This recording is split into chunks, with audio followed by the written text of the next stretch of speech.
Happy Sunday. Week days ஆனால் Sunday வந்து enjoy பண்ணுறதுக்குன்னு ஒரு சில பேர் இருப்பீங்க. அவங்களுக்கான வீடியோ தான் கண்டிப்பாக பாருங்கள். அதோட படித்ததில் பிடித்தது சொல்லி ஒரு இது சொல்லிட்டு வரேன் இல்லையா, அதுவும் கடைசி வரைக்கும் இருந்து பாருங்கள். நம்ம சேனலை ஃபஸ்ட் டைம் பார்க்குறவங்களா இருந்தால் சப்ஸ்கிரைப் பண்ணிட்டு பாருங்கள்.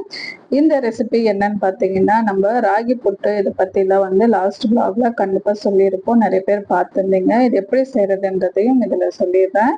ராகி மாவு இந்த மாதிரி நல்லா கலந்து வச்சுக்கணும். இதில் ஏலக்காய் ஒரு 2 ஏலக்காய் போட்டு நல்லா பிசைஞ்சு லைட்டாக உப்பு போட்டு இந்த மாதிரி நம்ம வந்து டைட் பண்ணால் கையில் நல்லா ஒரு கொழுக்கட்டை பதத்துக்கு வரணும். புட்டு உதிரணும். அதே மாதிரி அந்த மாதிரி பதத்தில் வச்சு ஒரு துணி போட்டு இந்த மாதிரி நம்ம ஆவியில் வச்சு வேக வச்சு எடுத்தோம்னா சூப்பராக புட்டு ரெடி ஆகிடுங்க.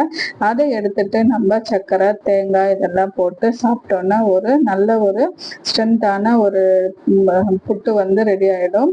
இது நாங்கள் ஈவினிங் ஸ்நாக்ஸாக தான் சாப்பிட்டு இருந்தோம். வாழ்க்கை வந்து மரணத்தை பார்த்து கேட்டுச்சா, என்ன எல்லோருக்கும் பிடிக்குது விரும்புறாங்க, ஆனா உன்னையே எல்லாரும் வெறுக்கிறாங்க, அப்படி என்ன காரணம் இருக்கு அப்படின்னு கேட்டுச்சா. அதுக்கு மரணம் சொன்ன பதில் என்ன தெரியுமா?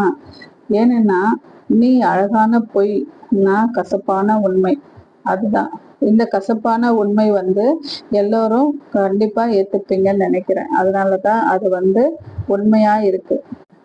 வாழ்க்கை வாழ்ற வரைக்கும் எவ்வளவு கஷ்டம் வந்தாலும் அதை தாங்கிட்டு நம்ம போறோம். ஆனா இந்த வாழ்க்கையில எவ்வளோ கஷ்டங்கள் வரும். மரணத்தை நோக்கி போகணுன்ற மாதிரி எல்லாம் வந்து தோணும் நிறைய விஷயத்துல. ஆனா வந்து இந்த வாழ்க்கைய வாழ்ற வரைக்கும் நல்லபடியா வாழணும்னு சொல்லி நிறைய பேர் நியாயமா வாழணும்னு இருப்பாங்க. கடைசியில இது எல்லாத்துக்குமே ஒரு முற்றுப்புள்ளி தான் இந்த மரணம். அதை வந்து உணர்ந்தவங்க கண்டிப்பா நல்லா வாழ்வாங்க.